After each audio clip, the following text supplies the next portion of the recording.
ورحمۃ اللہ نحمدہ ونصلی علی رسولہ الکریم اما بعد فاعوذ باللہ من الشیطان الرجیم بسم اللہ الرحمن الرحیم رب اشرح لی صدری ویسر لی امری واحلل عقدۃ من لسانی یفقہوا قولی۔ قرآن کا ترجمہ کرتے ہوئے جیسے میں نے آپ کو بتایا تھا نا کہ کچھ آیات ایسی ہیں کہ انسان ان پہ فوکس کرے، ان کو بار بار پڑھے تو ایک عجیب طرح کا اس کے اندر یعنی یقین پیدا ہوتا ہے۔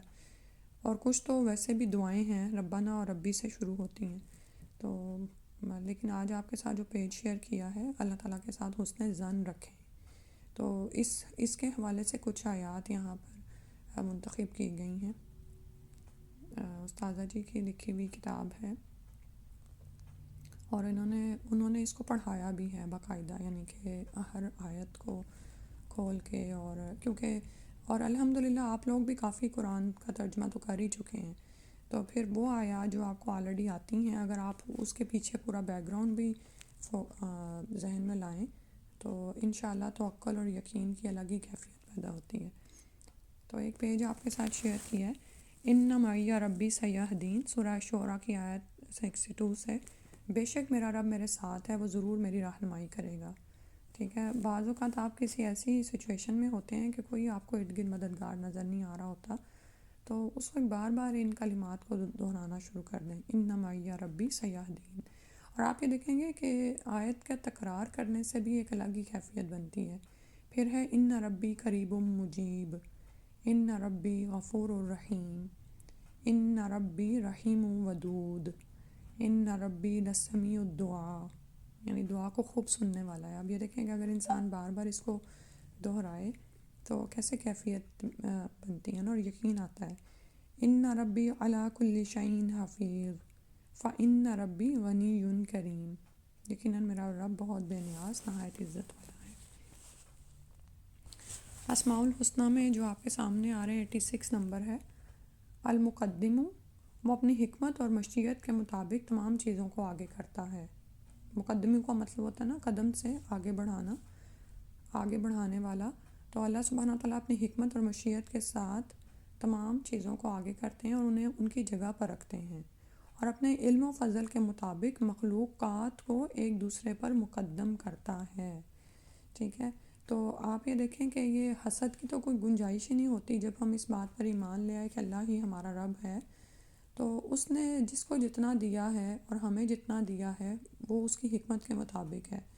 ٹھیک ہے، تو اس کی حکمت اور مشیت ہی تمام چیزوں میں، تمام اعمال میں کارگر ہوتی ہے، اور پھر یہ کہ مقدم آگے کرتا ہے، یعنی علم و فضل کے مطابق مخلوقات کو ایک دوسرے پر مقدم کرتا ہے۔ ٹھیک ہے، اور کل بھی اس کے بارے میں ہم نے پڑھا تھا کہ اللہ سبحانہ وتعالیٰ نے زمین میں مخلوقات کے درمیان درجات بنائے تاکہ ان میں سے بعض کے مددگار ہوں اور زمین کا نظام چلے، اور یہ کس کی مرضی کے مطابق ہوتا ہے؟ اللہ سبحانہ وتعالیٰ ہی کی مرضی کے، اسی کے تمام تر اختیارات ہیں۔ اس کے بعد ہے المؤخر، وہ تمام چیزوں کو ان کی حیثیت میں رکھتا ہے اور اپنی حکمت کے مطابق جس کو چاہتا ہے آگے کرتا ہے اور جس کو چاہتا ہے پیچھے کر دیتا ہے۔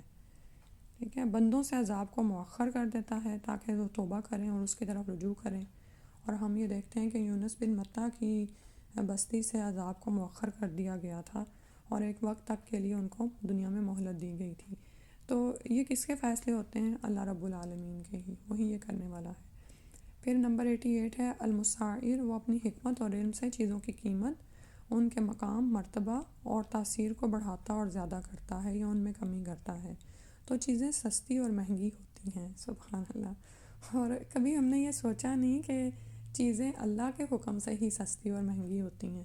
ٹھیک ہے، اور ہم بعض اوقات ہم اتنے زیادہ یعنی کہ معاشی اصولوں میں پڑ جاتے ہیں، انفلیشن ہو گیا اور یہ ہو گیا اور وہ کتنی باتیں ہو رہی ہوتی ہیں نا، کبھی یہ نہیں سوچا کہ یہ اس کے پیچھے کس کا حکم کارگر ہوتا ہے۔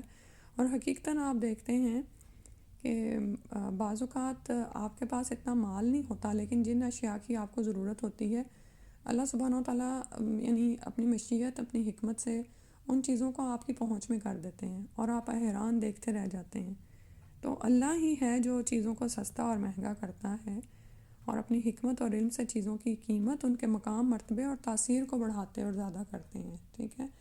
بعض اوقات اللہ کی طرف سے نعمتوں میں ایسی یعنی کہ برکت ہوتی ہے کہ سالہ سال گزر جاتے ہیں اور وہ نعمت آپ کے کام آ رہی ہوتی ہے اور آپ یعنی شعور بھی نہیں رکھتے. بعض اوقات جب آپ شعوری طور پر سوچتے ہیں تو آپ حیران ہوتے ہیں کہ اچھا یہ چیز تو میرے پاس اتنے عرصے سے ہے اور میرے لیے کتنی مفید ہے. اور اسی طرح پھر بعض اوقات ناشکری کیا کرتی ہے، نعمتوں کے زوال کا باعث بنتی ہے. اور اس کے پیچھے کس کی حکمت کار فرما ہوتی ہے؟ اللہ سبحانہ و تعالیٰ ہی کی. شیئر تو میں نے آپ کے ساتھ اور نام بھی کیے ہوئے تھے، لیکن انشاءاللہ کل کریں گے، وہ ایک ہی چیز سے تعلق رکھتے ہیں. آج جو ہم بار بار قرآن میں پڑھ رہے ہیں نا کہ ان کی اپنی کتابوں میں رسول صلی اللہ علیہ وسلم کی بشارت کا ذکر موجود ہے. تو منہاج المسلم میں کچھ کوٹس ہیں تورات کے، اس میں سے پہلا میں نے آج آپ کے لیے لیا ہے. نبی صلی اللہ علیہ وسلم کے بعثت کے ثبوت کے طور پر تورات میں لکھا ہے، میں ان کے بھائیوں میں تیرے جیسا نبی بھیجوں گا، اپنا کلام اس کے منہ میں ڈالوں گا، وہ ہر اس چیز کا حکم دے گا جو میں اسے حکم کروں گا، اور میرے نام سے جو باتیں وہ کہے گا، اس کی اطاعت نہ کرنے والے سے میں انتقام لوں گا. ہمارے نبی صلی اللہ علیہ وسلم کی نبوت اور رسالت کی یہ بشارت تورات میں آج بھی موجود ہے، جو آپ کی اتباع اور اطاعت کو لازم قرار دیتی ہے. اور یہ بشارت قوم یہود پر حجت ہے. وہ اس کی تعویل کرتے رہیں، انکار کرتے رہیں. تعویل کرنے کا مطلب یہ ہوتا ہے کہ موڑ توڑ کے اس کو کسی اور پر یعنی کہ فٹ کرتے رہیں یا اس کا انکار کریں. مگر اللہ تعالیٰ کا یہ فرمان کہ ان کے بھائیوں میں تیرے جیسا نبی بھیجوں گا، آپ صلی اللہ علیہ وسلم کی نبوت اور رسالت کی حقانیت کی شہادت دیتا رہے گا، اس لیے کہ اس الہام میں مخاطب موسیٰ علیہ السلام ہیں اور وہ نبی اور رسول تھے، تو ان کی مثل جو آئے گا وہ بھی نبی اور رسول ہوگا. اور یہ فرمان کہ ان کے بھائیوں میں نبی بھیجوں گا کتنا واضح جملہ ہے کہ اس سے مراد محمد صلی اللہ علیہ وسلم ہے. اور فرمان ایزدی کہ میں اپنا کلام اس کے منہ میں ڈالوں گا، آپ کے سوا اور کس پر منطبق ہو سکتا ہے، جبکہ آپ ہی اللہ کا کلام یعنی قرآن سناتے ہیں اور اس کے حافظ ہیں. اور رسول صلی اللہ علیہ وسلم کے تعین کے لیے یہ بھی ایک واضح ثبوت ہے کہ آپ نے وحی کے ذریعے سے قیامت تک آنے والے بعض اہم غیبی امور کی خبر دی ہے، جبکہ کسی اور نبی کے کلام میں یہ باتیں نہیں ملتی. تو دنیا اس وقت جس طرف جا رہی ہے، اور ظاہر ہے ہم میں سے بہت سے لوگ اس چیز کو اسٹڈی بھی کرتے ہیں آگے کہ ظاہر ہے اگر مسلمان یہ کہتے ہیں کہ ہم حق پر ہیں، تو یہود اپنے پاس بہت ساری دوسری شواہد اور اس طرح کی چیزیں رکھتے ہیں. تو جو چاہے وہ پھر مطالعہ کر لے اور حق کا حق اور باطل کا باطل ہو جائے گا. ٹھیک ہے. تو یعنی یہ دیکھیں کہ ان کی کتابیں اتنی بدلنے کے باوجود بھی رسول صلی اللہ علیہ وسلم کی بشارتیں ان کی کتابوں میں موجود ہیں. جو آج ہم نے پارہ کرنا ہے جو 27واں ہے، لیکن سورہ کے آغاز سے، کیونکہ ہم نے کل سورت شروع نہیں کی تھی. تلاوت سنتے ہیں پہلے.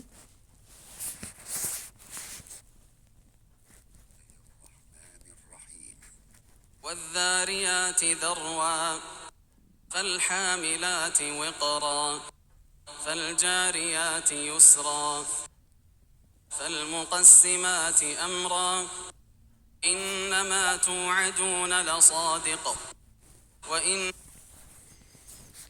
شروع اللہ کے نام سے جو بڑا مہربان نہایت رحم کرنے والا ہے. ان ہواؤں کی قسم جو گرد و غبار اڑائے پھرتی ہیں، پھر ان کی جو بادلوں کا بوجھ اٹھانے والی ہیں، پھر ان کی جو آہستہ آہستہ چلتی ہیں، پھر ان کی جو امر یعنی بارش کو تقسیم کرنے والی ہیں، کہ جس بات کا تم سے وعدہ کیا جاتا ہے وہ سچا ہے. تو اوپر جو قسمیں کھائی گئی ہیں وہ اس کے لیے. اور انصاف کا دن ضرور واقعہ ہوگا. راستوں والے آسمان کی قسم، تم آخرت کے بارے میں مختلف قسم کی باتیں کرتے ہو، اس سے وہی برگشتہ ہوتا ہے جس کے لیے برگشتہ ہونا مقدر ہو چکا، یعنی اس سے وہی ہٹے گا، منہ پھیرے گا جس کے مقدر میں یہ لکھا جا چکا. وہم و قیاس کرنے والوں کا ستیہ ناس ہو، جو بے ہوشی میں پڑے غافل بنے ہوئے ہیں. پوچھتے ہیں جزا و سزا کا دن کب ہوگا، جس دن یہ لوگ آگ پر تپائے جائیں گے، اور کہا جائے گا اپنی شرارت کا مزہ چکھو، یہی وہ عذاب ہے جس کے لیے تم جلدی مچاتے تھے. اور اس کے برعکس بلا شبہ پرہیزگار اس دن باغوں اور چشموں میں ہوں گے. جو کچھ ان کا رب انہیں دے گا وہ لے رہے ہوں گے. وہ اس دن کے آنے سے پہلے نیکوکار تھے. عربی میں دیکھیں انہم کانوا قبل ذالک محسنین، احسان کرنے والے تھے. ٹھیک ہے. تو اور احسان کی روش اپنانا کیا ہم نے پڑھا تھا پیچھے کہ عظیمت کے کاموں میں سے ہوتا ہے، یعنی دوسرا جیسا کر رہا ہے ہم ویسا ہی اس کے ساتھ بدلہ کرنا چاہ رہے ہوتے ہیں، لیکن اللہ تعالیٰ کو ہم سے کیا مطلوب ہے؟ احسان مطلوب تو نہیں ہے، لیکن یہ مزید یعنی یعنی ایک تو ہوتا ہے نا کہ آپ کسی کے ساتھ انصاف کا معاملہ کریں، لیکن احسان کرنے والوں کو اللہ سبحانہ و تعالیٰ محبوب رکھتے ہیں۔ تو اپنی زندگی میں دیکھیں کہ جہاں پر بھی جس سے بھی ممکن ہو سکے احسان کریں، اور احسان کا معاملہ وہاں پر ہی مشکل لگتا ہے جہاں پر آگے سے آپ کو کوئی یعنی کہ آپ ان سے کچھ لے نہیں رہے ہوتے، ٹھیک ہے، صرف آپ دے ہی رہے ہوتے ہیں، تو پھر فائنلی آپ تنگ پڑنا شروع ہو جاتے ہیں۔ یا پھر یہ کہ وہ لوگ جو آپ سے اچھا نہیں کر رہے ان کے ساتھ اچھائی کا معاملہ کرنا۔ رات کا تھوڑا ہی حصہ ہوتا تھا جس میں وہ سوتے تھے، اب انہیں کی خوبیاں بتائی جا رہی ہیں کہ جو کچھ ان کا رب انہیں دے گا وہ لے رہے ہوں گے، اور ان کی خوبیاں کیا ہیں کہ اس دن کے آنے سے پہلے وہ نیکوکار تھے، رات کو کم ہی سویا کرتے تھے، اور سحری کے وقت مغفرت مانگا کرتے تھے۔ تو زیادہ ٹائم نہ بھی ملے 2 نفل پڑھ کے تو مغفرت ضرور مانگنی ہے، خواہ آپ نے وتر رات پڑھ لیے ہوں۔ اور کیونکہ بعض اوقات ایسے ہوتا ہے نا کہ ہم اس وجہ سے وتر پڑھ لیتے ہیں کہ ہو سکتا ہے رات آنکھ نہ کھلے، تو ویسے تو نبی صلی اللہ علیہ وسلم کا آخری عمل وتر ہی تھے، لیکن اگر کبھی آپ کی رات کو آنکھ کھل جائے تو اس بات پہ پریشان نہ ہوا کریں کہ میرا آخری عمل وتر تو ہو گیا، بلکہ آپ جب اٹھ گئے ہیں تو 2 نفل پڑھ لیں اور اس وقت مغفرت طلب کریں اور وہ قبول کی جاتی ہے۔ اور ان کے اموال میں مانگنے والوں اور نہ مانگنے والوں دونوں کا حق ہے، اور یقین کرنے والوں کے لیے زمین میں بہت سی نشانیاں ہیں۔ تو اپنے مال میں دیکھا کریں کہ کیا ایسا تو نہیں کہ سارا حق ہم اپنے لیے ہی اور اپنے ہی گھر والوں کے لیے استعمال کر جاتے ہیں، یا یہ کہ ہم سمجھتے ہیں کہ اس میں محروم کا حصہ موجود ہے۔ اور یقین کرنے والوں کے لیے زمین میں بہت سی نشانیاں ہیں، اور خود تمہارے اپنے اندر بھی، پھر کیا تم غور سے نہیں دیکھتے؟ اور آسمان میں تمہارا رزق ہے اور وہ کچھ بھی جس کا تم سے وعدہ کیا جاتا ہے، بس آسمان اور زمین کے رب کی قسم، یہ بات ایسی ہی ایک حقیقت ہے جیسے تمہارا بولنا ایک حقیقت ہے۔ اے نبی صلی اللہ علیہ وسلم، کیا آپ کے پاس ابراہیم علیہ السلام کے معزز مہمانوں کی بات بھی پہنچی؟ جب وہ ابراہیم علیہ السلام کے پاس آئے اور کہا آپ کو سلام ہے، تو انہوں نے سلام کا جواب دیا اور خیال کیا کہ کچھ اجنبی سے لوگ ہیں۔ پھر وہ چپکے سے اپنے گھر والوں کے پاس گئے اور ایک موٹا تازہ بھنا ہوا بچڑا لے آئے، یہاں سے ان کی مہمان نوازی ظاہر ہو رہی ہے، اور اسے ان کے سامنے پیش کیا اور پوچھا تم کھاتے کیوں نہیں؟ پھر اپنے دل میں ان سے خوف محسوس کیا، کیونکہ جو مہمان نہیں ہوتے نا وہ بدنیت ہوتے ہیں، تو پھر وہ کھانے کی طرف ہاتھ نہیں بڑھا رہے تھے، تو ابراہیم علیہ السلام تھوڑے سے خوف میں آئے۔ وہ کہنے لگے ڈرو نہیں۔ پھر انہوں نے ابراہیم علیہ السلام کو ایک صاحب علم لڑکے کی بشارت دی، تو وہ فرشتے تھے اس لیے کھانے کی طرف ہاتھ نہیں بڑھا رہے تھے۔ پھر اس کی بیوی بھی چلاتی ہوئی آگے بڑھی اور اس نے اپنا منہ پیٹا اور کہنے لگی ایک تو بڑھیا اور دوسرے بانجھ، یعنی مجھے اس عمر میں تم لڑکے کی بیٹے کی بشارت دیتے ہو۔ وہ کہنے لگے تمہارے پروردگار نے یوں ہی فرمایا ہے، وہ بلا شبہ بڑا حکمت والا اور سب کچھ جاننے والا ہے۔ ابراہیم علیہ السلام نے ان فرشتوں سے پوچھا اے فرستادگان الہی، یعنی اے اللہ کے بھیجے ہوئے، تمہارا کیا مقصد ہے؟ وہ کہنے لگے ہم ایک مجرم قوم کی طرف بھیجے گئے ہیں تاکہ ان پر مٹی کے پتھر برسائیں۔ تو ابراہیم علیہ السلام کو اندازہ ہو گیا کہ جو فرشتے آئے ہیں تو یہ خوشخبری کے ساتھ ساتھ کسی اور بڑے مقصد کی طرف جانے والے ہیں، کیونکہ وہ ایک سے زیادہ تھے،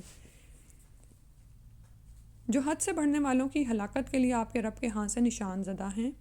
پھر وہاں جتنے مومن تھے ہم نے انہیں نکال لیا، اور یہ قوم لوط کی طرف اشارہ ہے۔ چنانچہ ہم نے وہاں ایک گھر کے سوا کوئی مسلمانوں کا گھر نہ پایا، اور یہ لوط علیہ السلام کا اپنا ہی گھر تھا، اور وہاں ان لوگوں کے لیے ایک نشانی چھوڑ دی جو دردناک عذاب سے ڈرتے ہیں۔ اور یہ نشانی آپ یہ دیکھیں کہ آج بھی لوگوں کے سامنے ہے اور کیسے مزید واضح ہو کر سامنے آ رہی ہے۔ اور موسیٰ علیہ السلام کے واقعے میں بھی ایک نشانی ہم نے چھوڑی ہے، جب ہم نے اسے صریح معجزہ دے کر فرعون کی طرف بھیجا تو اس نے اپنی طاقت کے بلبوتے پر سرتابی کی اور کہنے لگا یہ ساحر یا دیوانہ ہے۔ پھر ہم نے اسے اور اس کے لشکروں کو پکڑ لیا اور سمندر میں پھینک دیا، اور وہ تھا ہی قابل ملامت، اور یہ اس کی اپنی لاش ہی آج لوگوں کے لیے نشانی کے طور پر محفوظ ہے۔ اور عاد کے قصے میں بھی ایک نشانی چھوڑی ہے، جبکہ ہم نے ان پر تباہ کن آندھی چھوڑ دی، وہ جس چیز پر بھی گزرتی اسے بوسیدہ ہڈی کی طرح چکنا چور کر دیتی۔ اور سمود میں بھی ایک نشانی چھوڑی ہے، جب ان سے کہا گیا کہ ایک خاص وقت تک مزے اڑا لو، مگر اس تنبیہ کے باوجود انہوں نے اپنے پروردگار کے حکم سے سرتابی کی، تو ان کے دیکھتے ہی دیکھتے انہیں بجلی کے عذاب نے آ لیا۔ پھر نہ تو ان میں کھڑا ہونے کی سکت رہ گئی اور نہ ہی وہ اپنا بچاؤ کر سکے۔ اور اس سے پہلے ہم نے قوم نوح کو ہلاک کیا تھا، بلا شبہ وہ نافرمان لوگ تھے۔ اور آسمان کو ہم نے دست قدرت سے بنایا اور ہم اسے وسیع کرتے جا رہے ہیں۔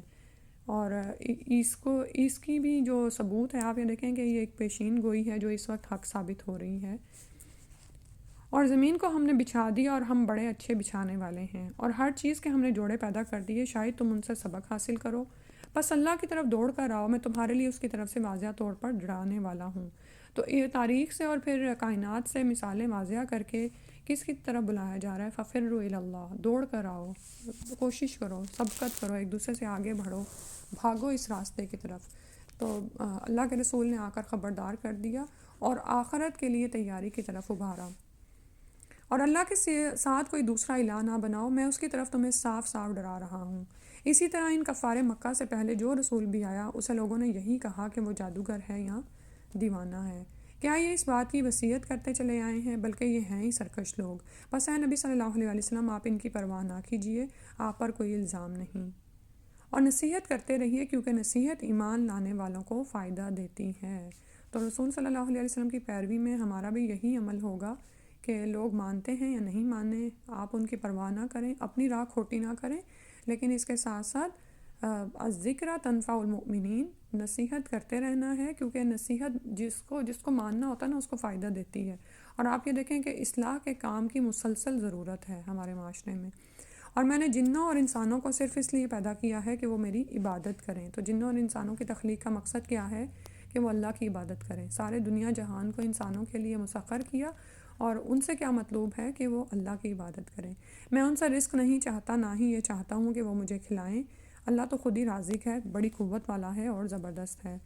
ان ظالموں کے گناہوں کا ڈول بھی ایسے ہی بھر چکا ہے جیسے دوسرے لوگوں کا بھر گیا تھا، لہٰذا یہ مجھ سے جلدی کا مطالبہ نہ کریں. یعنی حجت تو ان پر تمام ہو ہی چکی ہے، اب یہ عذاب کی جلدی نہ مچائیں.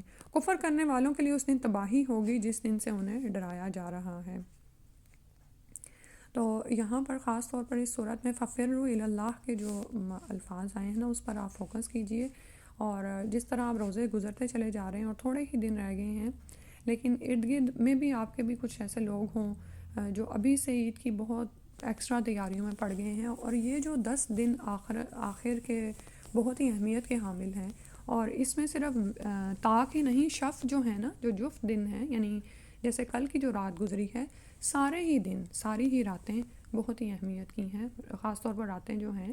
اور اس میں ایک دلیل وہ یہ پیش کرتے ہیں کہ اگر آپ 21 سے شروع کریں تو طاق رات تو بنتی ہی ہے، لیکن اگر آپ پیچھے 30 یا 29 سے شروع کریں تو اس سے پھر کیا ہوتا ہے کہ اگر 29 یا 30 کا مہینہ ہے تو پھر ہر جو جفت ہے یعنی شف ہے وہ بھی طاق ہی بن جاتا ہے.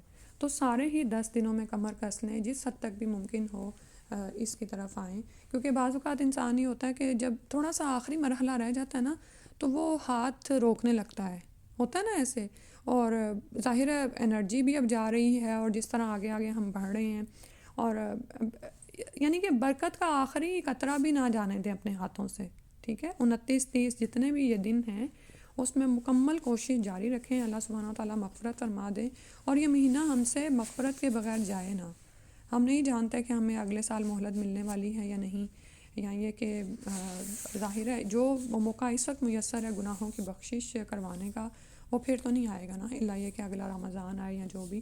تو کمر کس لیجئے، پھر سے خوب تیاری کیجئے. وہ جو سارے ٹارگٹس آپ اچیو کرتے چلے آ رہے ہیں اور جو آپ نے رکھے ہوئے تھے، تو آج کی رات بھی انشاءاللہ، اور اس کے بعد 29 تک 30 تک انشاءاللہ جتنے بھی دن اللہ سبحانہ و تعالیٰ عطا فرمائیں. فَفِرُّوا إِلَى اللَّهِ، اللہ کی طرف دوڑ کر آؤ. الطور. بسم اللہ الرحمن الرحیم. الطور وكتاب مسطور في رق منشور البیت المعمور. شروع اللہ کے نام سے جو بڑا مہربان نہایت رحم کرنے والا ہے. قسم ہے طور کی اور اس کتاب کی جو کھلے ہوئے صفات میں لکھی ہوئی ہے، اور بیت المعمور کی قسم،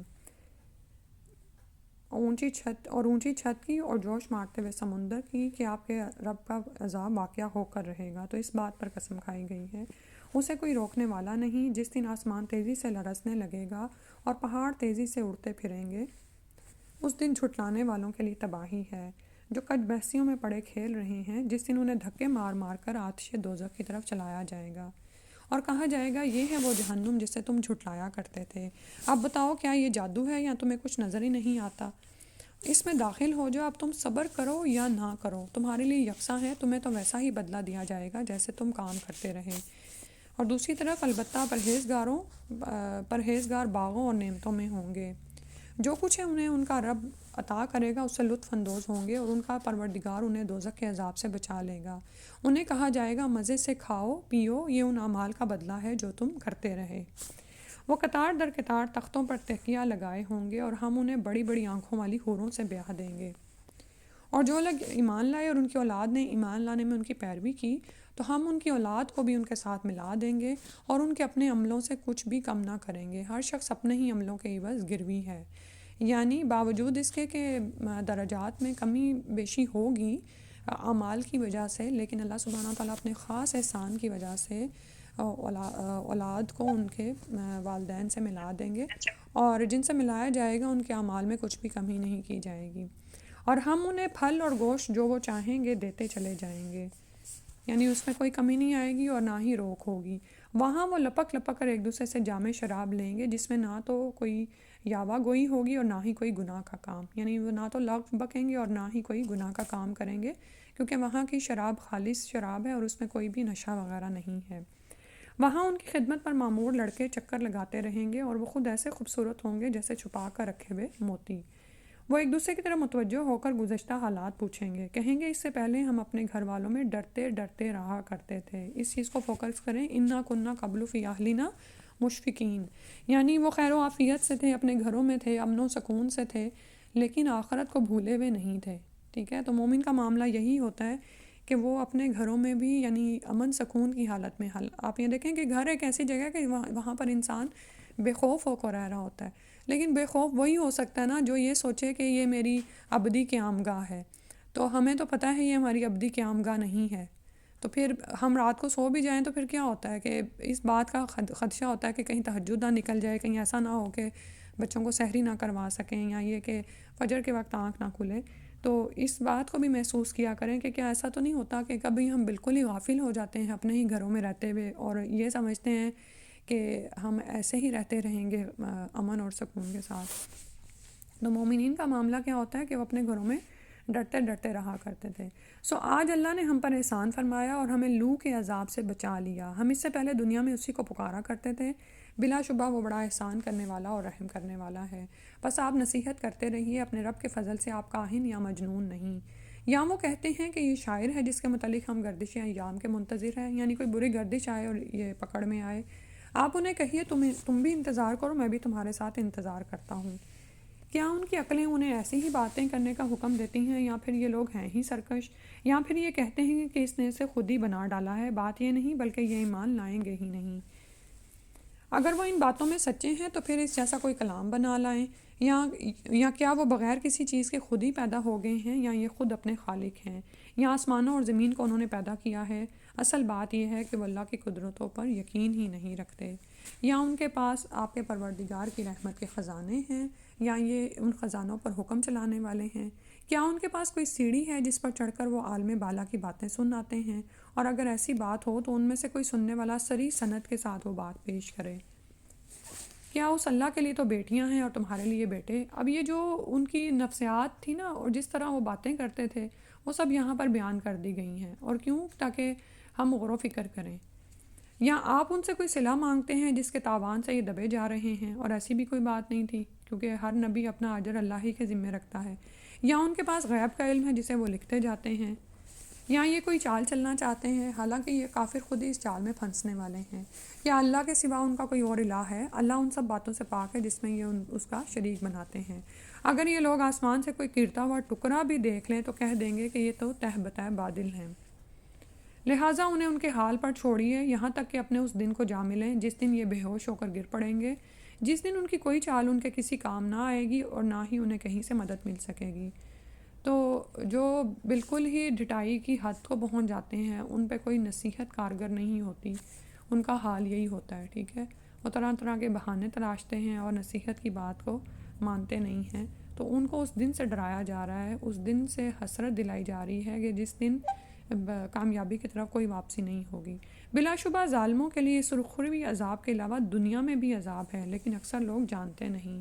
اے نبی صلی اللہ علیہ وسلم، آپ اپنے رب کا حکم آنے تک صبر کیجئے، بلا شبہ آپ ہماری آنکھوں کے سامنے ہیں، اور جب آپ اٹھا کریں تو اپنے پروردگار کی حمد کے ساتھ اس کی تسبیح کیجئے، اور رات کو بھی اس کی تسبیح کیجئے، اور ستاروں کے غروب ہونے کے بعد بھی۔ سورہ طور پوری ہوئی۔ النجم۔ بسم اللہ الرحمن الرحیم۔ والنجم إذا هوى ما ضل صاحبكم وما غوى وما ينطق عن الهوى۔ شروع اللہ کے نام سے جو بڑا مہربان نہایت رحم کرنے والا ہے۔ ستارے کی قسم، جب وہ ڈوبنے لگے تمہارا رفیق نہ تو راہ بھولا اور نہ ہی بے راہ چلا، یعنی اے لوگو یہ تمہارے ساتھی نہ تو بھٹکے ہیں اور نہ ہی بہکے ہیں۔ محمد صلی اللہ علیہ وسلم کی طرف اشارہ ہے۔ وہ اپنی خواہش نفس سے کچھ بھی نہیں کہتے، وہ جو کچھ کہتے ہیں وہ وہی ہوتی ہے جو ان پر نازل کی جاتی ہے۔ یہ انہیں زبردست قوتوں والے جبریل علیہ السلام نے سکھلائی ہے جو بڑا زوراور ہے۔ وہ سامنے آ کھڑا ہوا جبکہ وہ بالائی افق پر تھا، پھر وہ نزدیک ہوا، پھر اور آگے بڑھا، پھر 2 کمانوں کا یہ اس سے کم فاصلہ رہ گیا۔ پھر اللہ نے اپنے بندے کی طرف وحی کی جو کرنا تھی، جو کچھ اس نے آنکھ سے دیکھا تھا دل نے اسے جھوٹ نہیں سمجھا۔ اب کیا تم اس بات میں جھگڑا کرتے ہو جو اس نے آنکھوں سے دیکھا ہے؟ اور ایک مرتبہ اور بھی اس نے جبریل علیہ السلام کو دیکھا سدرۃ المنتہا کے پاس، جس کے پاس یہی جنت المأوا ہے، جبکہ اس سدرہ پر چھا رہا تھا جو نور چھا رہا تھا، نہ اس کی نظر چندھیائی اور نہ آگے نکل گئی۔ تو یہاں پر رسول صلی اللہ علیہ وسلم کے جو فوکس ہونا ہے اس کو بھی بتایا جا رہا ہے کہ جہاں پر ان کو بلایا گیا ہے وہ ارد گرد ماحول میں ہی نہیں کھو گئے ہیں، نہ تو نظر چندھیائی اور نہ ہی آگے نکل گئی، یعنی کہ ادھر ادھر بعض اوقات ہوتا ہے نا کہ بچے فوکس نہیں کرتے، ادھر ادھر دیکھ رہے ہوتے ہیں۔ بلا شبہ اس نے اپنے رب کی بڑی بڑی نشانیاں دیکھیں۔ کیا بھلا تم نے لات و عزا دیویوں پر بھی غور کیا اور ایک تیسری منات پر بھی؟ کیا تمہارے لیے تو لڑکے ہوں اور اس کے لیے لڑکیاں، یعنی اللہ کے لیے تم فرشتوں کو بیٹیاں بناتے ہو؟ یہ تو بڑی بھونڈی تقسیم ہے، یہ تو بس ایسے نام ہیں جو تم نے اور تمہارے آباء و اجداد نے رکھ لیے ہیں، اللہ نے ان کے لیے کوئی دلیل نازل نہیں کی۔ یہ لوگ محض ظن کی پیروی کر رہے ہیں یا پھر اس چیز کی جو ان کے دل چاہتے ہوں، حالانکہ ان کے پاس ان کے رب کی طرف سے ہدایت پہنچ چکی ہے۔ انسان جیسی بھی آرزو کرے کیا وہ اسے مل جاتی ہے؟ آخرت اور دنیا کا پورا اختیار تو اللہ ہی کو ہے، یعنی ضروری نہیں کہ انسان جو چاہے وہ اس کو مل جائے، بلکہ آخرت اور دنیا سارے اختیارات اللہ سبحانہ و تعالیٰ ہی کے پاس ہیں۔ آسمانوں میں کتنے ہی فرشتے ہیں جن کی سفارش کسی کے کچھ بھی کام نہ آئے گی، الا یہ کہ اللہ تعالیٰ جس کے لیے چاہے اور جس کے لیے چاہے اس فرشتے کو اس کا اذن دے اور وہ سفارش اسے پسند بھی ہو۔ جو لوگ آخرت پر ایمان نہیں رکھتے وہ فرشتوں کو عورتوں کے نام سے موسوم کرتے ہیں، اس کا انہیں کچھ بھی علم نہیں، وہ محض ظن کی پیروی کرتے ہیں اور ظن حق کے مقابلے میں کچھ بھی کام نہیں آتا۔ لہٰذا جو شخص ہماری یاد سے منہ موڑتا ہے آپ اس کی پرواہ نہ کیجیے، ایسا شخص دنیا کی زندگی کے سوا اور کچھ نہیں چاہتا۔ ان کے علم کی پرواز بس یہیں تک ہے، یعنی ان کے علم کی حد یہیں تک ہے بس۔ بلا شبہ آپ کا رب خوب جانتا ہے کہ کون اس کی راہ گم کیے ہوئے ہے اور کون ٹھیک راہ پر چل رہا ہے، تو ہمیں دیکھنا چاہیے کہ ہمارے علم کی حد کہاں تک ہے، ٹھیک ہے، ہم اس میں کتنی جد و جہد کرتے ہیں، یا یہ کہ تھوڑا بہت علم سیکھ کے ہم سمجھتے ہیں کہ ہم نے سیکھ لیا اور اس کے بعد اگر کوئی ہمیں کوئی نئی بات بتاتا ہے تو ہم اس سے اعراض کرتے ہیں، ٹھیک ہے۔ تو کیونکہ آپ یہ دیکھیں کہ آپ کبھی یہ نہیں کہہ سکتے کہ آپ آج علامہ بن گئے، دنیا میں اتنے زیادہ شکوک و شبہات پھیلانے والے لوگ ہیں، اتنے وسوسے پیدا کرنے والے لوگ ہیں، تو علم کی راہ کو نہ چھوڑیں، مسلسل اس پر چلتے رہیں، مسلسل سیکھتے رہیں، کیونکہ یہ جنت کا راستہ ہے، تو جنت تک پہنچنے تک تو علم حاصل کرتے ہی رہنا ہے۔ پھر فرمایا جو کچھ آسمانوں اور زمین میں ہے سب اللہ ہی کا ہے، جس کا تقاضا یہ ہے کہ وہ برائی کرنے والوں کو ان کے اعمال کا بدلہ دے اور جن لوگوں نے اچھے عمل کیے انہیں اچھا بدلہ دے۔ جو کبیرہ گناہوں اور بے حیائی کے کاموں سے بچتے ہیں، الا یہ کہ چھوٹے گناہ جو ان سے سرزد ہو جائیں، الا لمم کا ذکر آ رہا ہے۔ بلا شبہ آپ کے رب کی مغفرت بہت وسیع ہے، وہ تمہاری اس حالت کو بھی خوب جانتا ہے جب اس نے تمہیں زمین سے پیدا کیا، اور اس حالت کو بھی جب تم اپنی ماؤں کے بطنوں میں جنین تھے، لہٰذا تم اپنے پاک ہونے کا دعویٰ نہ کرو، وہی بہتر جانتا ہے کہ کون پرہیزگار ہے، ٹھیک ہے۔ اور کل آپ دیکھیں کہ ہم سیکھ رہے تھے نا کہ اپنی آنکھوں، کانوں، زبان کی حفاظت کریں، دل کی حفاظت کریں. اور سورہ حجرات میں ہم نے کچھ معاشرتی آداب بھی سیکھے کہ لوگوں کو لعن طعن نہ کریں، ان کو برے القاب سے نہ پکاریں. اور ہم نے پڑھا کہ ایسا انسان اس وقت کرتا ہے جب وہ خود متکبر ہوتا ہے کہ میں تو بڑی چیز ہوں. اللہ تعالیٰ فرما رہے ہیں فَلَا تُزَكُّوا أَنفُسَكُمْ، اپنے نفسوں کو پاکیزہ نہ سمجھو، وہی جانتا ہے کہ کون پرہیزگار ہے. ہم تو صرف کوشش میں لگے ہوئے ہیں. اور پھر یہ کہ ہمیں ہماری اوقات یاد کرائی جا رہی ہے. وہ وقت یاد کرو جب تمہیں زمین سے پیدا کیا گیا اور ماؤں کے بطنوں میں تم جنین کی صورت میں تھے. پھر فرمایا فرائیت الذی تولیٰ، بھلا آپ نے اس شخص کو دیکھا جس نے روح گردانی کی اور تھوڑا سا دیا پھر رک گیا. کیا اس کے پاس علم غیب ہے کہ وہ سب کچھ دیکھ رہا ہو؟ کیا اسے ان باتوں کی خبر نہیں پہنچی جو موسیٰ علیہ السلام کے صحیفوں میں ہیں اور ابراہیم علیہ السلام کے صحیفوں میں بھی، جس نے حق اطاعت اور رسالت کو پورا کیا کہ کوئی بوجھ اٹھانے والا دوسرے کا بوجھ نہیں اٹھائے گا، اور یہ کہ انسان کے لیے وہی کچھ ہے جو اس نے کوشش کی، اور یہ کہ اس کی کوشش جلد ہی دیکھی جائے گی. ٹھیک ہے، یہ جو کوشش کی ہے نا، یہ کوشش دنیا کا رزق اللہ سبحانہ تعالیٰ نے لکھا ہوا ہے. ٹھیک ہے، زمین پر چلنے والا کوئی جاندار ایسا نہیں جس کا رزق اللہ نے لکھ نہ دیا ہو. جو آخرت ہے نا وہ آپ کی کوشش پر چھوڑی گئی ہے، جو وہی وہاں پر وہی کچھ ملے گا جو آپ اس دنیا میں بو کر جائیں گے. جتنی تسبیحات آپ نے کی ہوں گی نا، اتنے ہی پودے، درخت اور پھل وہاں پر آپ کو ملیں گے. ٹھیک ہے، تو اور یہاں پھر جتنے خزانے، لا حول ولا قوت کیا ہے، جنت کے خزانوں میں سے ہے. جتنی تسبیحات اس کی ہوں گی وہاں پر اتنے ہی خزانے ہوں گے. یہ آپ پر چھوڑ دی گئی ہے. لیکن انسان کا حال کیا ہے کہ وہ دنیا کا رزق جو اس کے مقدر میں لکھا جا چکا ہے، اور اس میں اس نے صرف یہ کرنا ہوتا ہے کہ حلال سے اپنائے، کیونکہ حلال حرام کی تمیز بھی اس پر چھوڑ دی گئی ہے. اس کے لیے اتنا بھاگتا ہے. لیکن دوسری طرف آخرت کے لیے، جو آخرت جو مکمل طور پر انسان پر چھوڑی گئی ہے، وہی کچھ ہے تیرے لیے جتنی تو کوشش کرے گا.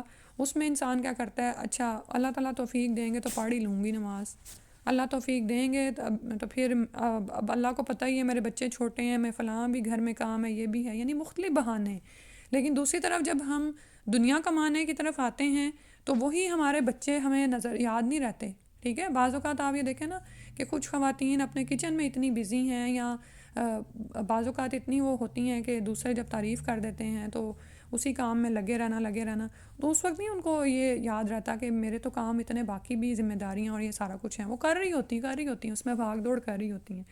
لیکن جب آخرت کا معاملہ آتا ہے تو شیطان ہمارے سامنے بہت ساری چیزیں مزین کر کے رکھ دیتا ہے اور سجا دیتا ہے کہ نہیں، اللہ تعالیٰ غفور و رحیم ہے، توفیق ہوگی تو کر لوں گی، یہ والا وقت ذرا ختم ہو جائے پھر میں دین کی طرف آؤں گی، پھر میں مزید کوشش کروں گی.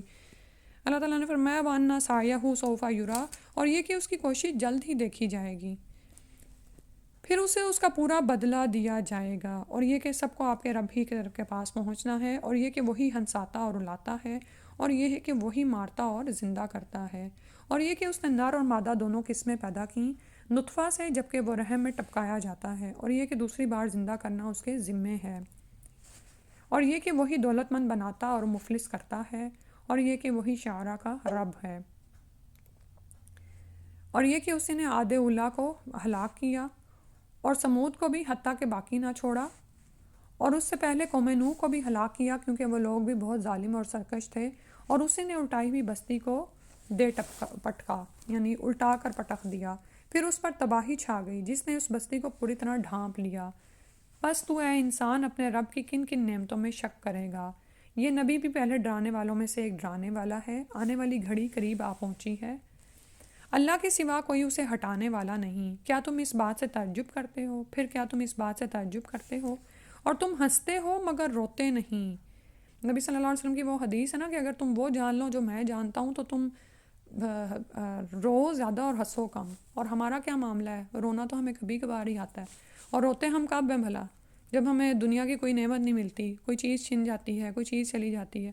آخرت کے لیے رونے والے کتنے ہیں، آخرت کے ہم اور غم میں آنسو بہانے والے، مغفرت کے لیے آنسو بہانے والے کتنے ہیں، اور تم ہنستے ہو مگر روتے نہیں. تم کھیل کود میں پڑھ کر اس سے غافل ہو چکے ہو، یعنی آخرت کے دن سے. بس اللہ کے آگے سجدہ کرو اور اسی کی بندگی بجا لاؤ. اور یہاں پر آیت سجدہ تلاوت ہوئی ہے. کوشش کیا کریں کہ جو قرآن میں آیات سجدہ ہیں، ویسے تو جب آپ تراویح پڑھ رہے ہوتے ہیں تو امام بتاتے ہی ہیں کہ سجدہ آئے گا، لیکن بعض اوقات بڑی انسان نا کنفیوژن میں پڑ جاتا ہے، یا ارد گرد دیکھ کے بھی بڑی وہ ہوتی ہے کہ امام صاحب نے بتایا بھی ہوتا ہے، لیکن خواتین میں بعض اوقات یہ ہوتا ہے کہ 2 نفل ختم ہوئے تو اتنا شور شروع ہو جاتا ہے، اور بچے بھی، کہ جب سب سجدے میں جا رہے ہیں اور آپ رکوع میں چلے گئے تو آپ یہ دیکھیں کہ ایک کتاب اتری ہے تو اس کا تھوڑا سا حق ادا کریں. جب آپ تلاوت بھی کر رہے ہیں نا تو 14 ہی جگہوں پہ تو سجدے آتے ہیں، اور پھر یہ کہ فَاسْجُدُوا لِلَّهِ وَاعْبُدُوا، اور الحمدللہ امام جب سجدے میں کا اللہ اکبر کہتے ہیں نا تو وہ ٹون ان کی ڈیفرنٹ ہوتی ہے جو رکوع میں جانے کی ہوتی ہے. ٹھیک ہے، اور اسی طرح اللہ تعالیٰ ہم سب کو حرم کی نمازیں بھی عطا فرمائے، اور وہاں پر تو ایک عجیب ہی سما بن جاتا ہے جب آیت سجدہ تلاوت ہوتی ہے.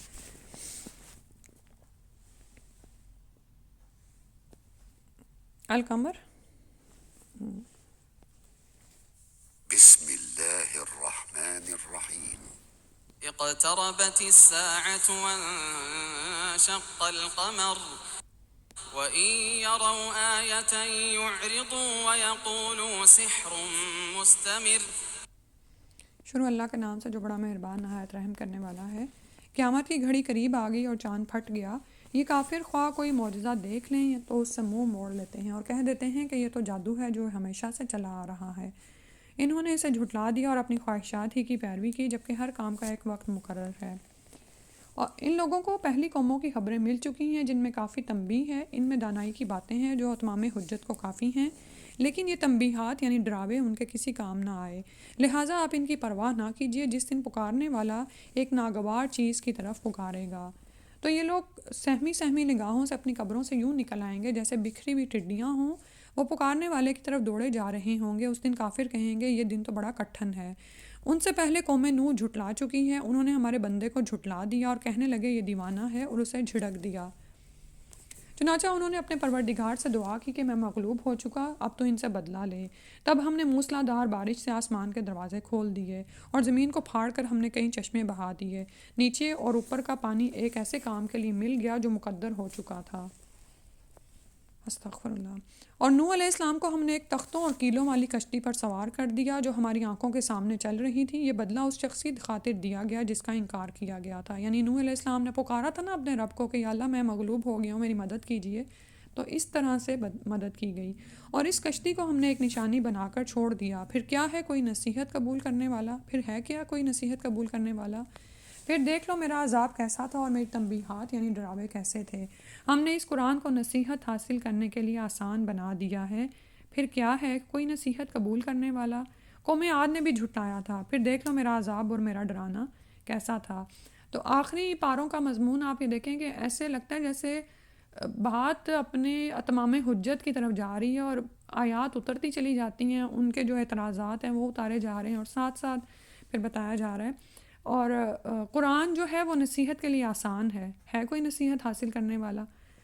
قوم عاد نے بھی جھٹلایا تھا. پھر دیکھ لو میرا عذاب اور میرا ڈرانا کیسا تھا. ہم نے ایک منحوس دن میں ان پر سناٹے کی آندھی چھوڑ دی جو مسلسل چلتی رہی. وہ لوگوں کو یوں اکھاڑ اکھاڑ کر پھینک رہی تھی جیسے جڑ سے اکھڑے ہوئے کھجوروں کے درخت کی جڑیں ہوں. پھر دیکھ لو میرا عذاب اور میرا ڈرانا کیسا رہا. ہم نے اس قرآن کو نصیحت حاصل کرنے کے لیے آسان بنا دیا ہے. پھر کیا ہے کوئی نصیحت ماننے والا؟ اب یہ آیت بار بار آ رہی ہے. قوم سمود نے بھی ڈرانے والوں کو جھٹلایا تھا. وہ کہنے لگے کیا ہم اپنے ہی میں سے ایک اکیلے آدمی کی پیروی کرنے لگے؟ تب تو ہم گمراہی اور دیوانگی میں پڑ گئے. کیا ہم میں سے یہی شخص رہ گیا تھا جس پر ذکر نازل کیا گیا؟ نہیں، بلکہ وہ کذاب اور ڈنگے مارنے والا یعنی انتہائی جھوٹا ہے اور شیخی خورا ہے. نعوذ باللہ. یہ لوگ کل ہی جان لیں گے کہ کون انتہائی جھوٹا اور شیخی خورا ہے. اے صالح، ہم اونٹنی کو ان کے لیے آزمائش بنا کر بھیج رہے ہیں. تم صبر کے ساتھ ان کے انجام کا انتظار کرو اور انہیں آگاہ کر دو کہ پانی ان کے اور اونٹنی کے درمیان تقسیم ہوگا. ہر ایک اپنی باری پر پانی پر آئے گا. آخر انہوں نے اپنے ایک ساتھی کو پکارا جو اس کے مارنے کے پیدر پہ ہوا اور اس کی کونچیں کاٹ دیں یعنی اونٹنی کی. پھر دیکھ لو میرا عذاب اور میرا ڈرانا کیسا تھا. ہم نے ان پر ایک ہی گرج دار آواز بھیجی تو وہ یوں ہو گئے جیسے کسی باڑ لگانے والی کی سوکھی اور ٹوٹی ہوئی باڑ ہو. ہم نے اس قرآن کو نصیحت حاصل کرنے کے لیے آسان بنا دیا ہے. پھر کیا ہے کوئی نصیحت قبول کرنے والا؟ لوط علیہ السلام کی قوم نے بھی خبردار کرنے والوں کو جھٹلایا تو ہم نے ان پر پتھر برسائے، مگر لوط کے گھر والوں کو ہم نے سحری کے وقت بچا کر نکال دیا. یہ ہماری طرف سے احسان تھا اور ہم شکر کرنے والوں کو ایسی ہی جزا دیتے ہیں. لوط علیہ السلام نے انہیں ہماری گرفت سے یقیناً ڈرایا تھا، مگر وہ اس ڈراوے کو مشکوک سمجھ کر باتیں بناتے رہے، یعنی انہوں نے تو شک کیا ان چیزوں کے بارے میں جن کے بارے میں ان کو خبردار کیا گیا تھا، اور ان سے ان کے مہمانوں کا مطالبہ کرنے لگے، تو ہم نے ان کی آنکھوں کو بے نور بنا دیا اور کہا اب میرے عذاب اور میرے ڈراوے کا مزہ چکھو، اور انہی فرشتوں نے ان کی آنکھوں پر مارا تو وہ بے نور ہو گئیں، ٹھیک ہے، کیونکہ یہ فرشتے خوبصورت نوجوان لڑکوں کی شکل میں آئے تھے، اور لوط علیہ السلام کی قوم کے لوگ ان سے بدکاری کرنا چاہ رہے تھے، تو اللہ سبحانہ تعالیٰ نے ان کی آنکھوں کو ہی بے نور بنا دیا اور کہا کہ اب میرے عذاب اور میری تنبیہ کا مزہ چکھو، اور صبح سویرے ہی انہیں ایک نہ ٹلنے والے عذاب نے آ گھیرا۔ اور آپ یہ دیکھیں کہ یہ جو ابھی آیت نمبر 37 میں گزرا، اور ظاہر ہے قرآن کا مقصد، قرآن کو اتارنے کا مقصد جو ہے قصے کہانیاں بیان کرنا نہیں بلکہ عبرت کے لیے اور سبق حاصل کرنے کے لیے، تو آپ یہاں دیکھیں گے کہ پورا قصہ یا کہانی علاوہ سورہ یوسف میں جو یوسف علیہ السلام کا قصہ پورا بیان ہوا ہے، اور اس میں بھی غیر ضروری تفاصیل بیان نہیں ہوئی، ٹھیک ہے، تو اسی طرح باقی قوموں کے قصے بھی قرآن میں جگہ جگہ پر بکھرے ہوئے ہیں۔ تو آپ یہ دیکھیں کہ جس بے حیائی میں مبتلا تھے، آج کا انسان بھی اسی جہالت کی طرف جا رہا ہے، اور نعوذ باللہ ایسی باتیں کی جاتی ہیں کہ یہ تو ہمارے انسٹنکٹ میں شامل ہے، استغفر اللہ، یعنی ایسی بات کرتے ہوئے انسان کو شرم نہیں آتی، اور وہ یعنی گھبراتا نہیں اس بات سے کہ اللہ کو اس بات پر کتنی غیرت ہے جس نے تمہیں پیدا کیا ہے، تمہیں بنایا ہے، وہ بہتر جانتا ہے۔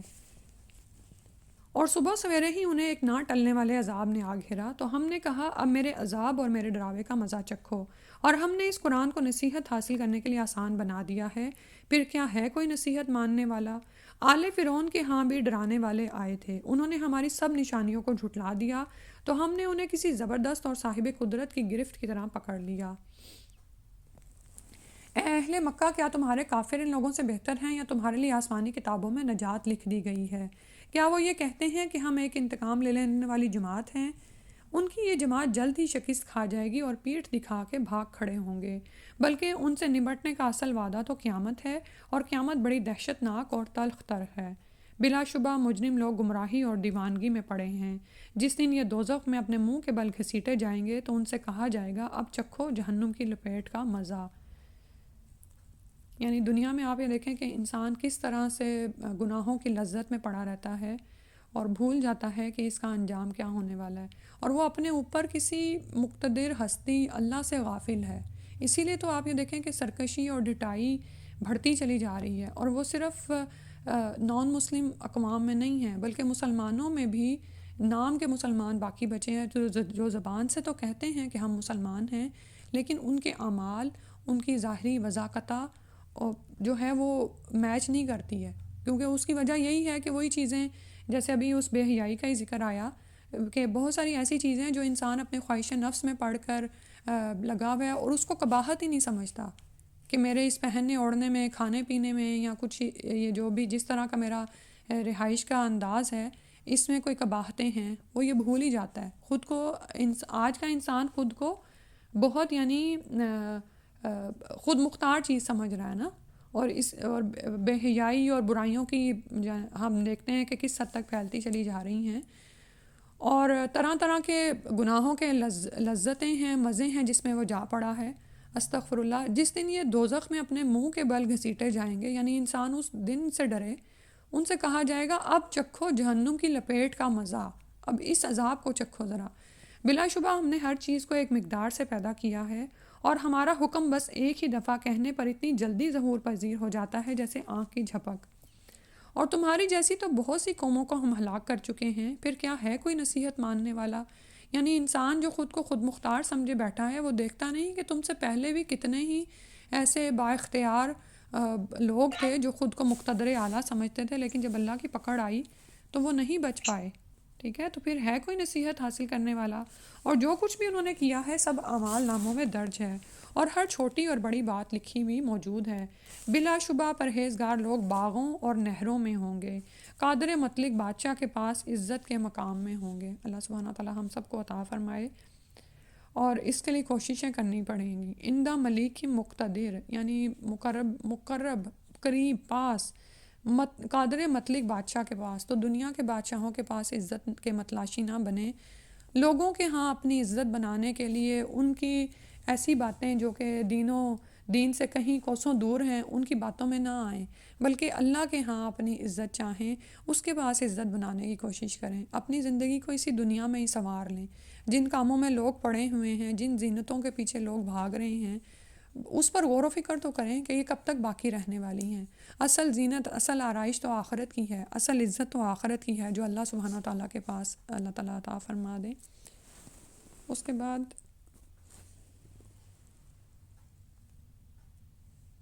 الرحمن،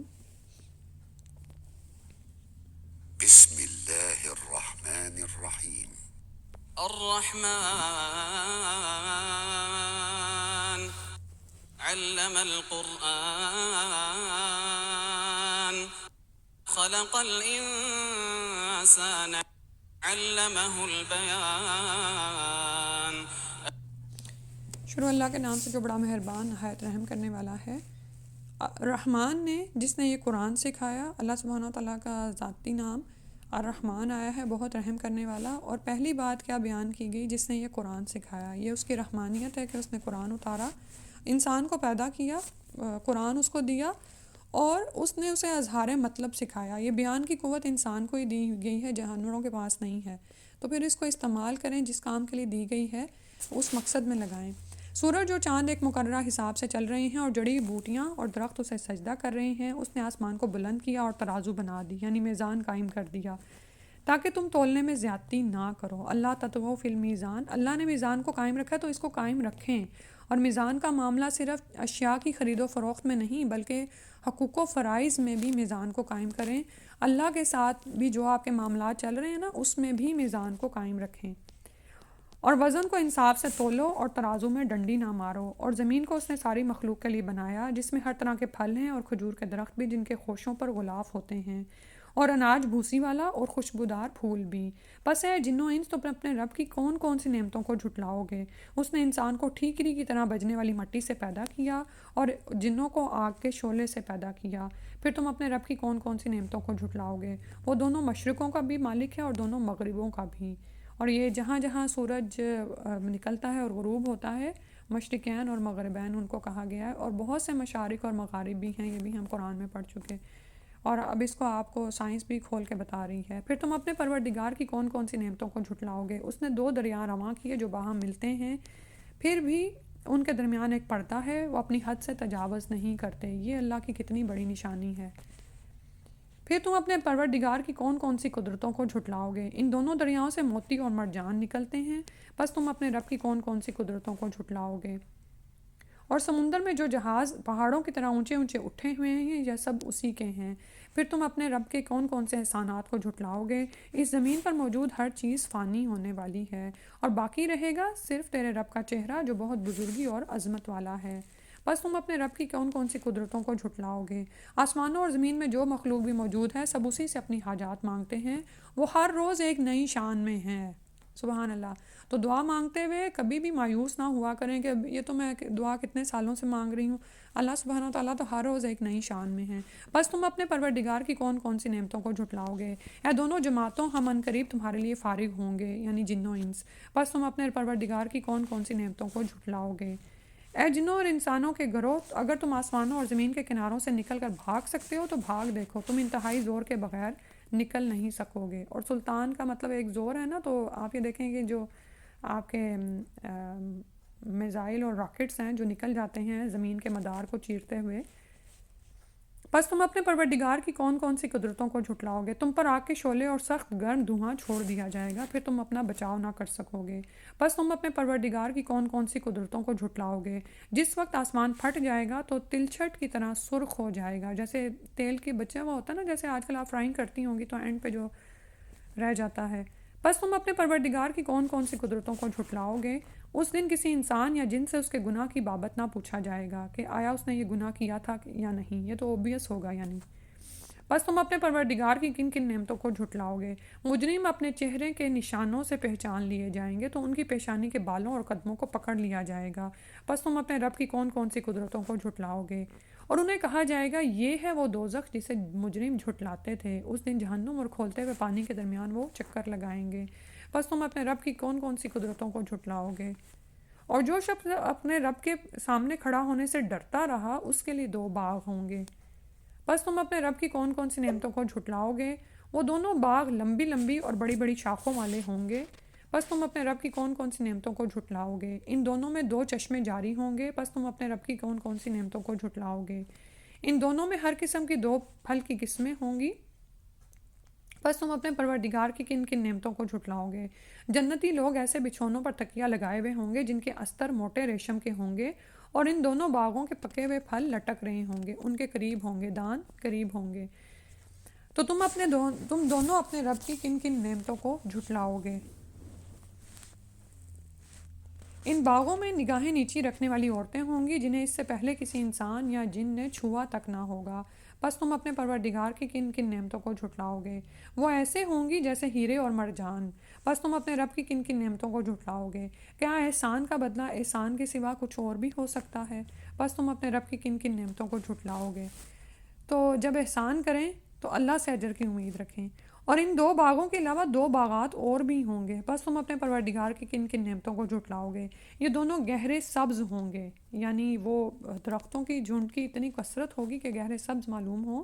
بس تم اپنے پروردگار کی کن کن نعمتوں کو جھٹلاؤ گے؟ ان دونوں میں 2 چشمے ہوں گے فوارہ کی طرح ابلتے ہوئے۔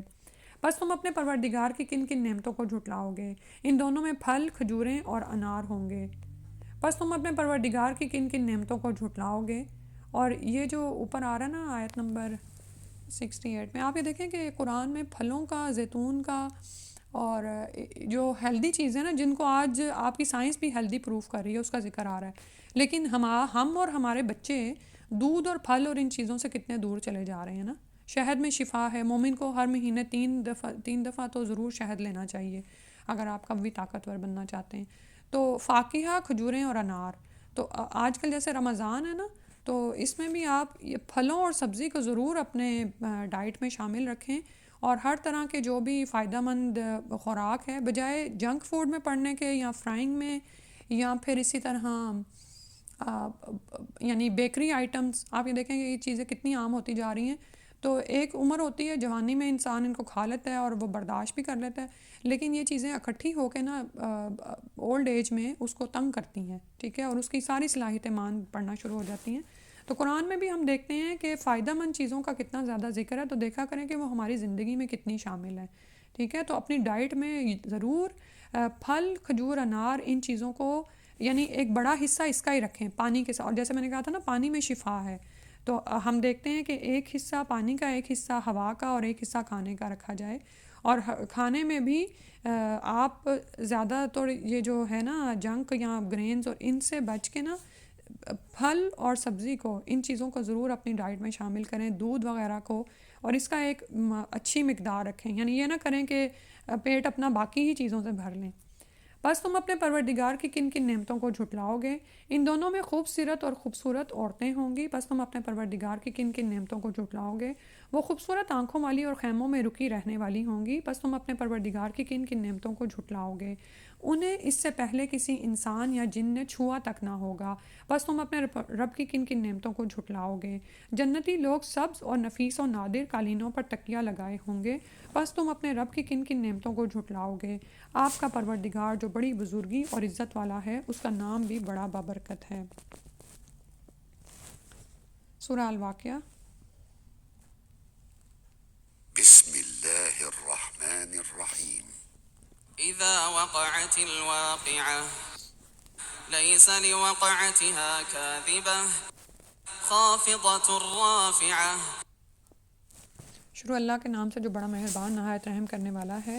جب واقعہ ہونے والی قیامت واقعہ ہوگی تو اس کے وقوع کو کوئی جھٹلانے والا نہ ہوگا، پست کرنے والی بلند کرنے والی ہوگی، یعنی لوگوں کو ان کے اعمال کے مطابق کسی کو تو بلند کر دے گی، کسی کو پست کر دے گی۔ جب زمین یکبارگی ہلائی جائے گی اور پہاڑ اس طرح ریزہ ریزہ کر دیے جائیں گے جیسے وہ پراگندہ غبار ہیں، اس وقت تم 3 گروہ بن جاؤ گے۔ تو یہ جو ساری باتیں آپ کو بتائی جا رہی ہیں نا، ان سب سے ہم نے گزرنا ہے، ٹھیک ہے۔ بعض اوقات کچھ لوگوں کو اتنی زیادہ وہ کیا کہتے ہیں ایڈکشن ہوتی ہے ڈراموں کی، فلاں ڈرامے میں، فلم میں، مووی میں کیا ہوا، تو جو ہماری اپنی کہانی ہے نا اس کو بار بار دہرایا کریں، اپنے ذہن میں بھی سوچا کریں کہ یہ سب کچھ میرے ساتھ ہونا ہے۔ جس دن پہاڑ ریزہ ریزہ ہو جائیں گے، پراگندہ غبار کی طرح ہوں گے، تم اس دن 3 گروہ بن جاؤ گے۔ ایک تو دائیں ہاتھ والے ہوں گے، ان دائیں ہاتھ والوں کے کیا ہی کہنے، اور دوسرے بائیں ہاتھ والے ہوں گے، بائیں ہاتھ والوں کا کیا کہنا، اور تیسرے سبقت کرنے والے تو بہرحال سبقت کرنے والے ہیں، تو جو کوشش کرے تو سبقت کرنے والوں میں جام شامل ہو، کیونکہ یہی لوگ مقرب ہیں جو نعمتوں والے باغوں میں ہوں گے، پہلوں میں سے بہت ہوں گے اور پچھلوں میں سے کم، ٹھیک ہے، یہ کم کم ہی ہیں پچھلوں میں، پہلوں میں زیادہ گزرے، یا یہ بھی ہو سکتا ہے کہ ہر گروہ میں پہلوں میں زیادہ ہوگے اور بعد میں کم ہوگے۔ مرصع تختوں پر یعنی سجے سجائے آرائش کیے گئے تختوں پر، جڑاؤ تختوں پر، آمنے سامنے تکیہ لگائے ہوئے ہوں گے، ہمیشہ نوجوان رہنے والے خدمتگار لڑکے ان کے پاس پھرتے رہیں گے، نتھری شراب کے جام و ساغر اور آب خوروں کے ساتھ، بیاقبابیوں و آباریک و کأسی من معین۔ اور جب آپ یہ دیکھیں کہ جب انسان اس کے ترجمے کو جانتا ہو نا اور پھر یہ تلاوت سے وہ گزرتا ہے نا، تو حقیقتاً دل سے نکلتا ہے کہ یا اللہ ہمیں ان لوگوں میں شامل کر لے جنہیں آپ یہ نعمتیں عطا کریں۔ اس شراب سے نہ تو انہیں سر درد ہوگا اور نہ عقل میں فطور آئے گا۔ انہیں وہ پھل کھانے کو ملیں گے جو وہ پسند کریں گے، نیز پرندوں کا گوشت جو وہ چاہیں گے۔ سوری تھوڑی دیر میں نا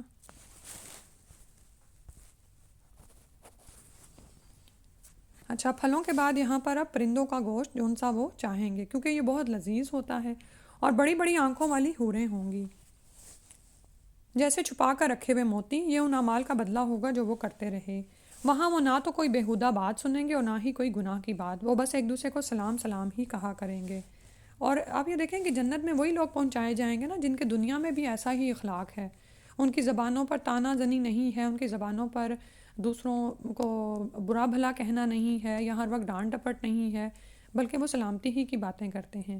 اور دائیں ہاتھ والے کیا خوش نصیب ہیں، دائیں ہاتھ والے یعنی یہ بھی خوش نصیب ہیں، وہ ہوں گے بیری کے درختوں میں جن میں کانٹے نہیں ہوں گے۔ نعمتوں کا ذرا آپ کمپیریزن کر سکتے ہیں سابقون سابقون اور دائیں ہاتھ والوں میں جو ہے، ایک دوسرے پر تہ بتہ چڑھے ہوئے کیلوں، دور تک پھیلی ہوئی چھاؤں، پانی کی آبشاروں اور بافراد پھلوں میں ہوں گے، یعنی بہت زیادہ کثرت کے ساتھ میوے ہوں گے وہاں پر جو نہ کبھی ختم ہوں گے اور نہ روکے جائیں گے، اور اونچی نشست گاہوں پر بیٹھے ہوں گے۔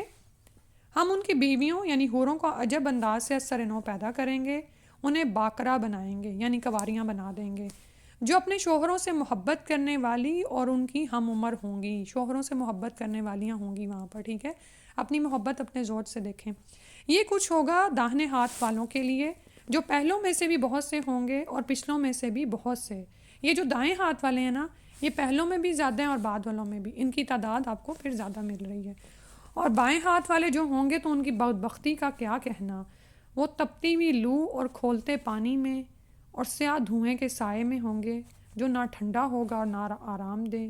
بلا شبہ اس انجام سے پہلے یہ عیش کیا کرتے تھے۔ ابھی ہم نے مومنین کے بارے میں پڑھا نا کہ وہ تو ڈرنے والے تھے، گھروں میں بھی ڈرتے تھے وہ، لیکن ان کا یہ حال ہے بائیں ہاتھ والوں کا کہ یہ اس انجام سے پہلے عیش کیا کرتے تھے اور گناہ عظیم پر اڑے ہوئے تھے، اصرار کرتے تھے بڑے گناہوں پر، جیسے شیطان نے کیا تھا نا۔ تو شیطانی عمل کیا ہے کہ گناہ پر رجوع نہیں کرنا بلکہ اس پر نعوذ باللہ اصرار کرتے چلے جانا۔ اور وہ کہتے تھے جب ہم مر جائیں گے اور مٹی اور ہڈیاں ہو جائیں گے تو کیا پھر اٹھائے جائیں گے۔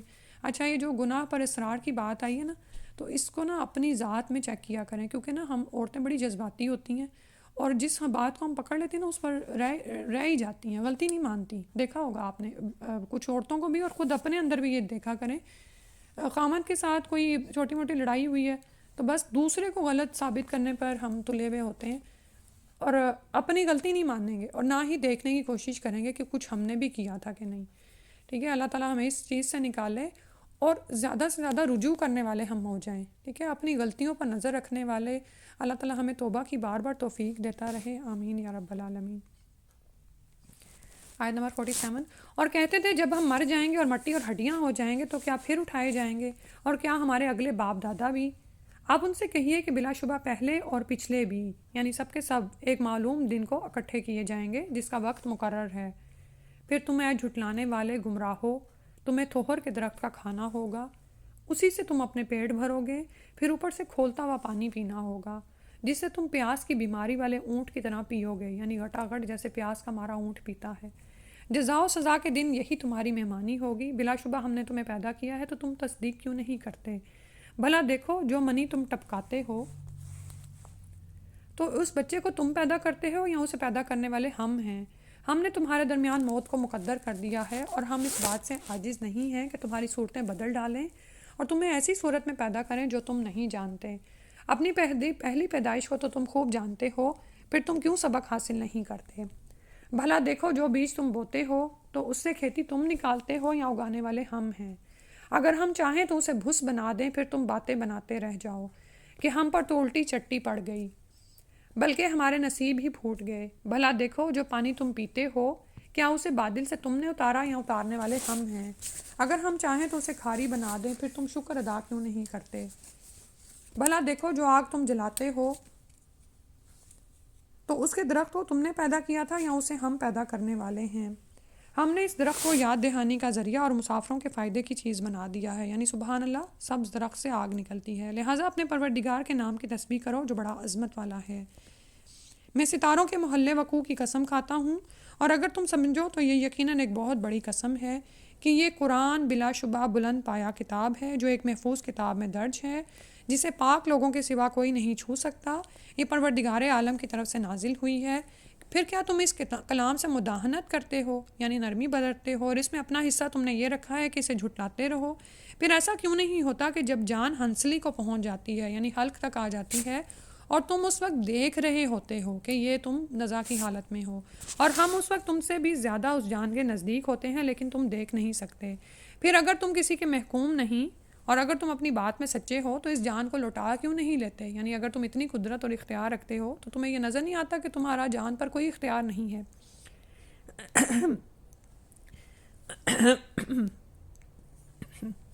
ہاں، اگر وہ مرنے والا مقربین میں سے ہو تو اس کے لیے راحت، عمدہ رزق اور نعمتوں والی جنت ہوگی، اور اگر وہ دائیں ہاتھ والوں سے ہوگا تو اسے دائیں ہاتھ والے لوگوں میں شامل ہونے والے تو اے دائیں ہاتھ والے لوگوں میں شامل ہونے والے تجھ پر سلامتی ہو، اور اگر وہ جھٹلانے والے گمراہوں میں سے ہوگا تو کھولتا ہوا پانی اس کی مہمانی ہوگی اور وہ دوزخ میں دھکیل دیا جائے گا۔ یہ سب کچھ یقیناً حق ہے، لہٰذا اپنے پروردگار کے نام کی تسبیح کرتے رہیے جو بڑی عظمت والا ہے۔ تو یہ سب کچھ اسی طرح سے ہونا ہے، اس دن کے لیے انسان تیاری کرے۔ آخری صورت ہے الحدید۔ بسم اللہ الرحمن الرحیم۔ سبح لله ما في السماوات والأرض وهو العزيز الحكيم۔ شروع اللہ کے نام سے جو بڑا مہربان نہایت رحم کرنے والا ہے۔ آسمانوں اور زمین میں جو مخلوق ہے اللہ کی تسبیح کر رہی ہے اور وہ غالب ہے، حکمت والا ہے۔ آسمانوں اور زمین میں جو کچھ ہے سب اسی کا ہے، وہی زندگی بخشتا اور موت دیتا ہے اور وہ ہر چیز پر خوب قدرت رکھتا ہے۔ وہی اول ہے اور آخر ہے اور ظاہر ہے اور پوشیدہ ہے اور وہ ہر چیز کو جاننے والا ہے۔ یہاں پر بھی اللہ سبحانہ وتعالیٰ کے اسماء الحسنی آ رہے ہیں۔ اسی نے آسمانوں اور زمین کو 6 دنوں میں پیدا کیا، پھر عرش پر قائم ہوا۔ جو چیز زمین میں داخل ہوتی ہے اسے بھی جانتا ہے اور جو نکلتی ہے اسے بھی، اسی طرح جو چیز آسمان سے اترتی ہے وہ اسے بھی جانتا ہے اور جو کچھ اس میں چڑھتا ہے اسے بھی، اور جہاں کہیں بھی تم ہو وہ تمہارے ساتھ ہے اور جو کچھ تم کرتے ہو اللہ اسے دیکھ رہا ہے۔ آسمانوں اور زمین کی بادشاہی اسی کی ہے اور تمام معاملات اسی کی طرف لوٹا دیے جائیں گے۔ وہی رات کو دن میں اور دن کو رات میں داخل کرتا ہے اور وہ دلوں کے راز تک جانتا ہے۔ اللہ پر اور اس کے رسول پر ایمان لاؤ اور ان چیزوں میں سے خرچ کرو جس میں اس نے تمہیں جانشین بنایا ہے، تو جو لوگ تم میں سے ایمان لائے اور خرچ کیا ان کے لیے بہت بڑا اجر ہے۔ تمہیں کیا ہو گیا ہے کہ تم اللہ پر ایمان نہیں لاتے، حالانکہ رسول تمہیں دعوت دیتا ہے کہ تم اپنے پروردگار پر ایمان لاؤ، اور وہ اللہ تم سے اقرار بھی لے چکا ہے اگر تم واقعی ایمان لانے والے ہو۔ وہی تو ہے جو اپنے بندے پر واضح آیات نازل کرتا ہے تاکہ تمہیں اندھیروں سے نکال کر روشنی کی طرف لے جائے، اور اللہ تو یقیناً تم پر بڑا مہربان رحم کرنے والا ہے۔ اور تمہیں کیا ہو گیا ہے کہ تم اللہ کی راہ میں خرچ نہیں کرتے، حالانکہ آسمانوں اور زمین کی میراث اللہ ہی کے لیے ہے۔ جن لوگوں نے فتح مکہ کے بعد خرچ اور جہاد کیا وہ ان لوگوں کے برابر نہیں ہو سکتے جنہوں نے فتح سے پہلے خرچ کیا اور جہاد کیا، یہی لوگ درجہ میں زیادہ ہیں۔ تاہم اللہ نے ہر ایک سے اچھا وعدہ کیا ہے اور جو کچھ تم کرتے ہو اللہ اس سے پوری طرح باخبر ہے۔ تو اس آیت سے ہمیں یہ بھی سمجھ آ رہی ہے کہ یہ جو سابقون اور دائیں ہاتھ والوں میں جو فرق پڑ جاتا ہے، دیکھیں ہر سوسائٹی میں ہر جگہ پہ کچھ ایسے لوگ ہوتے ہیں جو کہ نیکی کے کام کو اول درجے پر کرنے والے ہوتے ہیں اور کچھ سوچ میں ہی پڑ جاتے ہیں، کر وہ بھی لیتے ہیں لیکن ایک انتظار کے بعد، ٹھیک ہے؟ تو دیکھا کریں ہم کن لوگوں میں شامل ہیں۔ تو جنہوں نے فتح مکہ سے پہلے خرچ کیا اور جہاد کیا انہیں کوئی کامیابی نظر نہیں آ رہی تھی، انہیں نظر نہیں تھا آ رہا کہ اسلام کا بول بالا ہوگا، ٹھیک ہے. تو وہ ابھی فیصلے کی پوزیشن میں ہی چل رہے تھے، لیکن وہ لوگ جنہوں نے کر لیا یہ کام، ان کے درجات ظاہر ہے بعد میں خرچ کرنے والوں اور جہاد کرنے والوں سے بدل گئے، ٹھیک ہے، درجہ میں زیادہ ہو گئے. لیکن ہر ایک سے اللہ تعالیٰ نے اچھا وعدہ کیا ہے. تو جو چاہتا ہے اللہ کے ہاں بلند درجات پائے، وہ نیکی کے کاموں میں پھر سستی نہ کرے، ٹھیک ہے، سوچ میں نہ پڑ جائے کہ پتہ نہیں کرنا ہے کہ نہیں، باقی تو کر نہیں رہے، میں کیا کروں اس میں.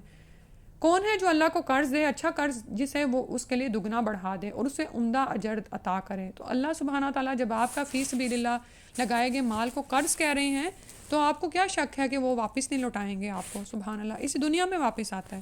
اس دن آپ دیکھیں گے کہ مومن مردوں اور مومن عورتوں کا نور ان کے سامنے اور دائیں جانب دوڑ رہا ہوگا، اور انہیں کہا جائے گا آج تمہیں ایسے باغوں کی بشارت ہے جن کے نیچے نہریں بہہ رہی ہیں، تم اس میں ہمیشہ رہو گے، یہی بڑی کامیابی ہے.